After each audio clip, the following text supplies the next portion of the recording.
इन दिनों पूरे भारत में विकसित भारत संकल्प यात्रा का आयोजन किया जा रहा है। इस यात्रा के माध्यम से जहां गांव-गांव में लोगों को सरकारी विभाग के अधिकारियों के द्वारा केंद्रीय योजनाओं की जानकारी दी जा रही है, इसके साथ ही कई योजनाओं का लाभ भी आमजन को दिया जा रहा है। उसी को लेकर आज जावरा जनपद के ग्रामीण क्षेत्र के नीमन में विकसित भारत संकल्प यात्रा करीब 2 बजे पहुंची, जहाँ पर ग्रामीणों द्वारा यात्रा का स्वागत किया गया। वहीं सर्वप्रथम सरस्वती माता की प्रतिमा पर माल्यार्पण कर कार्यक्रम की शुरुआत की गई। विकसित भारत संकल्प यात्रा में आए अतिथियों का ग्रामीणों द्वारा पगड़ी एवं माला पहनाकर स्वागत किया गया। वहीं इस मौके पर आयुष विभाग, राजस्व विभाग, स्वास्थ्य विभाग, पशुपालन विभाग के अधिकारियों द्वारा मंच के माध्यम से अपने विभाग के उपस्थित ग्रामीणों को जानकारी दी गई, जिससे ग्रामीणों को उचित लाभ मिल सके और वहां मौजूद अनेक हितग्राहियों को अपनी अपनी पात्रता अनुसार योजनाओं के हित लाभ प्रमाण पत्र भी वितरित किए गए हैं।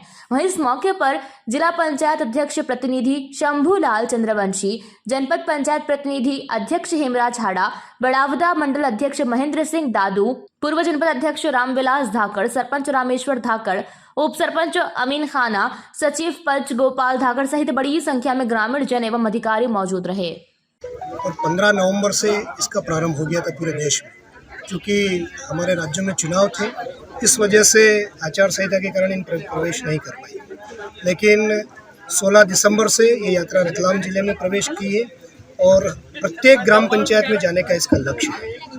और यात्रा का उद्देश्य हर गांव में जाकर गांव, गरीब, किसान, वंचित, शोषित जो लोग हैं, किसी कारण से जिनका नाम छूट गया है, उसको जोड़ना और उसको समाज की मुख्य धारा में लाने का इसका मूल उद्देश्य ये है।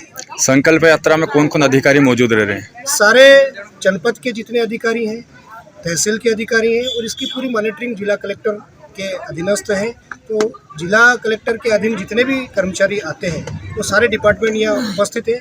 अपने विभाग का पूरा विवरण उनके द्वारा दिया जा रहा है और ग्रामीण जनों को समझाया जा रहा है कौन पात्र है, कौन कौन से कागज़ की आवश्यकता रहती है, किस विभाग में किस कागज़ की आवश्यकता है, वो सब उसमें लोगों को बताकर वो कागज़ को जोड़ने का और जैसे ही पोर्टल खुलेगा उन लोगों को जोड़ने का काम भी इस यात्रा के माध्यम से किया जाए। जी, आरोप जैसा कुछ रहता नहीं है। किसी भी गांव में जाते हैं तो निश्चित रूप से कुछ न कुछ छोटी छोटी चीज़ें लोगों के व्यक्तिगत रूप से भी रहती है और सार्वजनिक रूप से भी रहती है। अगर ऐसी कुछ बात हुई है तो उनसे बात करेंगे, विचार करेंगे और कोशिश पूरी रहेगी कि वो सभी जो महिलाएं हैं उनको जोड़ने का और वापस मुख्य धारा में लाने का काम करें।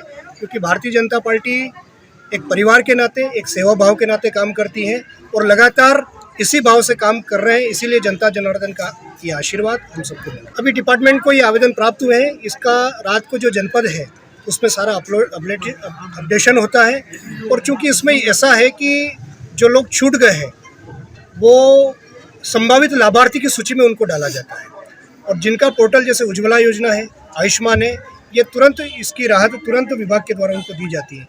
जैसे और भी कई योजनाएं वो संभावित लाभार्थी की सूची में आ जाते हैं और जैसे ही पोर्टल इसका खुलेगा तुरंत उन लोगों को उसमें जोड़ दिया जाए। मैं लोकेश शर्मा, निवास स्थान ग्राम बुथेड़ा है, आलोट विधानसभा का इस यात्रा का प्रभारी मुझे बनाया गया है और 26 जनवरी को यात्रा का भोपाल में समापन है और 25 जनवरी को अंतिम ग्राम पंचायत जो बुथेड़ा है वहाँ पर इसका समापन होगा और 26 जनवरी पर माननीय प्रदेश के मुख्यमंत्री मोहन जी यादव द्वारा इस यात्रा का उत्साहपूर्वक समापन किया जाएगा। और हम सब इस संतुष्टि के साथ है कि प्रधानमंत्री जी की गारंटी की यात्रा है, निश्चित रूप से प्रत्येक गरीब का उत्थान और समाज की मुख्य धारा में लाने का काम करेगी। सरसी से पवन धाकड़ की रिपोर्ट।